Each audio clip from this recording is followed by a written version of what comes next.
today's video, and today we're looking at this PYE 20VR22.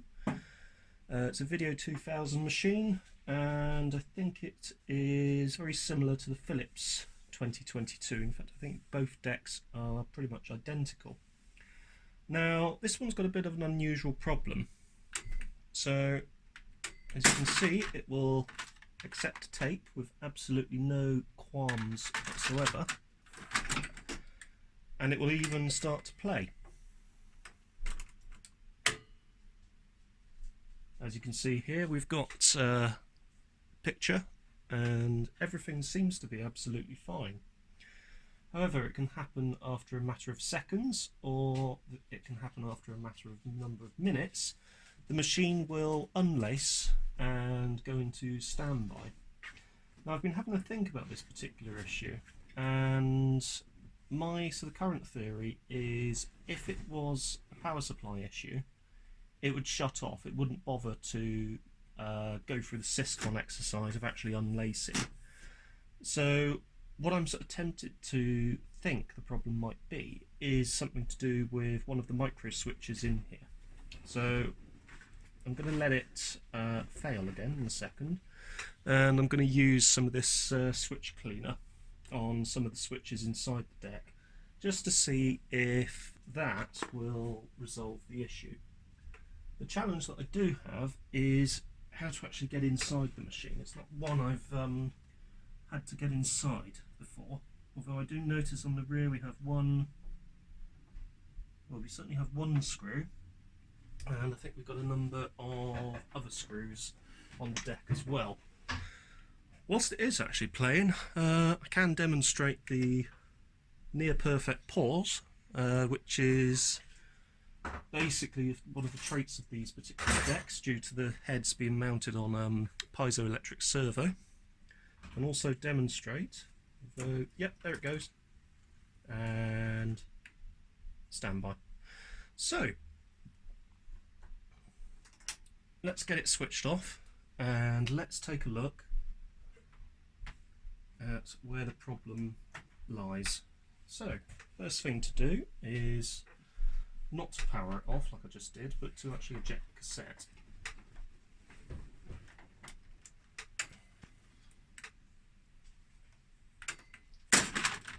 And the cassette will actually eject without having to have the machine out of standby. So there's the cassette. Pop it into its cover, and let's leave this in an open state whilst we take off the cover. So I am going to start with this screw on the back here, and I'm going to follow on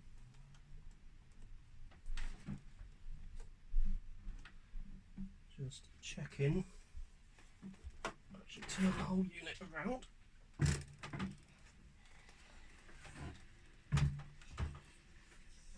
Let's have a look at the rear. So there's only one screw that I can find here, and I'm wondering, I don't think that's actually anything to do with this top cover. So let's pop that back in. You notice this one's also got an aux socket as well. The other one I've got, which seems to work okay, does not have an additional aux socket. So it seems that this one is a bit of a has an additional option. The other one does not. They're both the same model, but one has this aux socket and the other one, well, doesn't. So let's see if we can work out how this top cover comes off. It seems to have been produced in such a way that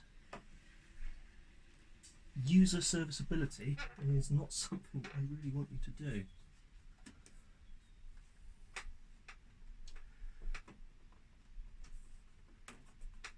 So let's have a look around the front.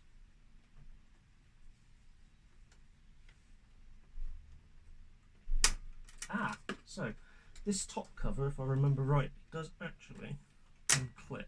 So unclips from there, and with a little bit of persuasion, it will unclip there as well. actually releases this whole mechanism here, which actually makes it very easy to clean. This does, after a little bit of persuasion, does bend out of the way. Again, don't want to be too rough with it because there you go. So that comes out of the way. We can rest that down there, and then we have this cradle here.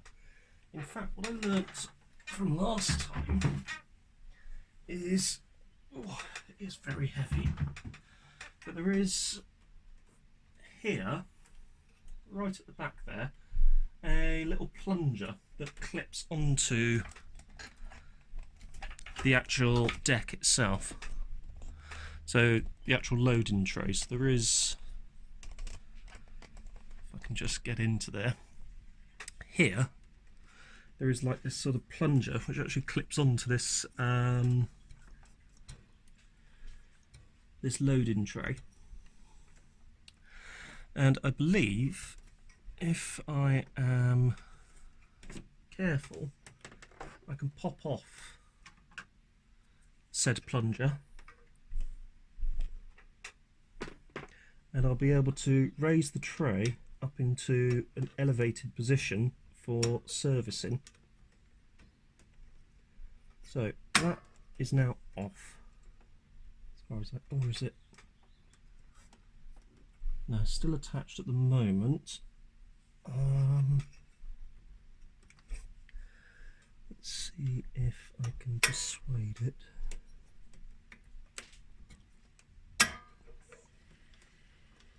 So it doesn't really want to shift, which is fair enough. It's not really designed to come off all the time.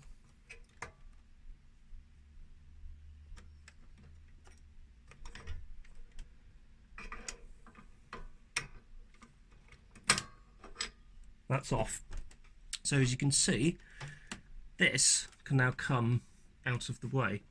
We've still got the concern of this top cover, and I really want to be able to get into the deck itself just to put some lubrication on these various switches that we have in place. There are a number of switches, and also it would be quite interesting to see a little bit more of the deck itself. So let's just pop this down and see if we can get this back panel off. So I will actually remove that screw that I was dealing with earlier. So let's start getting that off.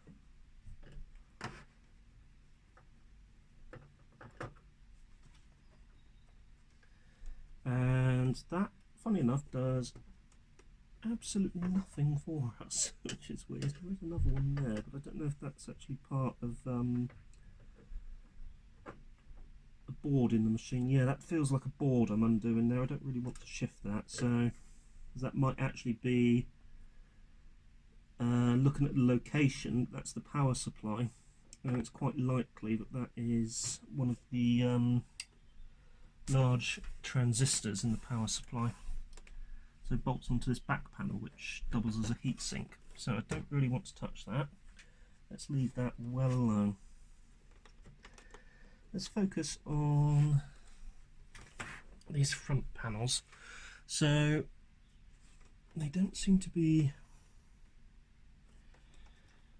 held in any way. Now, I'm actually wondering if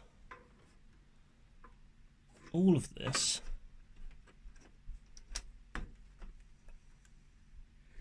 is perhaps bolted in underneath.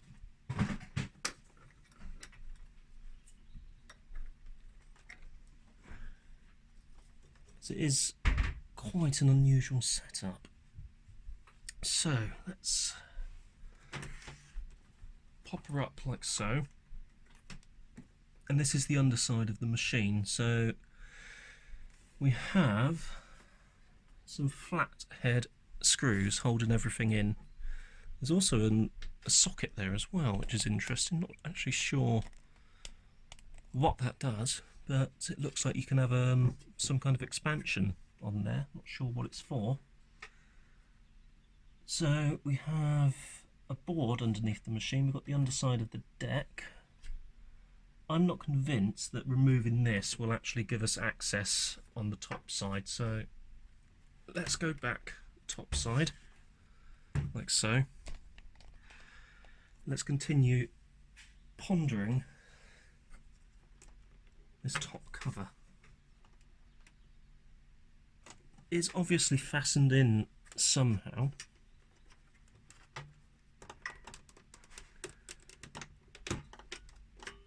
And I've noticed, so hang on, if I have that there, is it clicked in? That's the question. I don't really want to put any undue force on this because I don't want to break it. There's these sort of, so that's solid, still solid. There's these sort of things here which are sprung loaded, but I don't know if they're to do with the lid itself. They don't seem to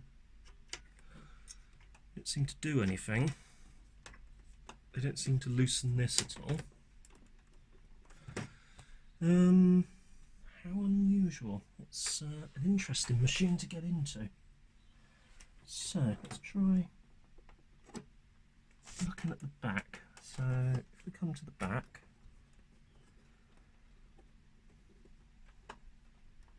have that there. This piece here actually makes up a fair proportion of the rear of the unit. It seems to be moulded to this midsection here. Can't see what I'm touching, so midsection along here. So all of that seems to be part of this whole side piece. So it is a bit of a challenge as to how you actually get inside one of these, and indeed if it is possible. Well, it must be possible because you have to service them somehow. The problem is, it's just clueless as to how you go about it. Let's revisit the underside option because it will be useful. To get into there, to remove or rather clean any of the switches which are in there. So let's get a flat blade screwdriver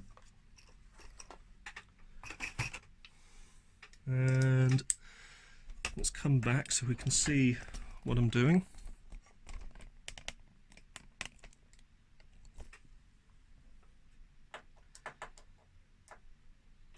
And we're going to start going in. Anyway, we're actually going to continue this next week, so please stay tuned. Don't forget to like and subscribe, and don't forget to leave any suggestions about servicing these machines in the comments. I'd be very interested to hear from you if you have any experience with these. And until then, I will see you next week. Thanks for watching. See you soon.